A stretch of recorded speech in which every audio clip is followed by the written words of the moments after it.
আমি কি ওকে নিয়ে আলাদা রুমে কথা বলতে পারি?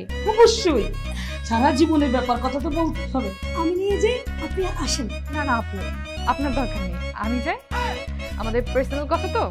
আচ্ছা মা, আমাকে রুম পর্যন্ত পৌঁছে দিয়ে আসি। আমি নিয়ে যেতে পারবো।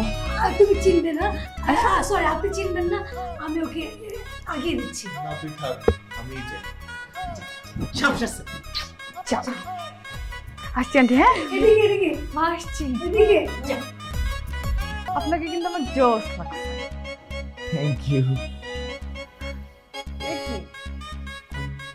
রুমের এই অবস্থা কেন? ঘূর্ণিঝড় হয়েছে? এইসব আমিই করেছি, কারণ আমার মাথা সমস্যা আছে না, আমি পাগল। তো আপনি এখানে আসছেন কেন? আমাকে এইভাবে উল্টাপাল্টা করে দেখেও আপনার মন ভরে নাই? দেখার শখ তো মিটছে, কিন্তু আপনাকে যে আমার মনে ধরেছে, আপনাকে দেখার পর থেকে আমার বুকের ভিতরে সাইরন বেজে গেছে। কেন? আমি আপনাকে বিয়ে করতে চাই। তো এক্সাম দেওয়ার জন্য রেডি হয়ে যান। এক্সাম মানে?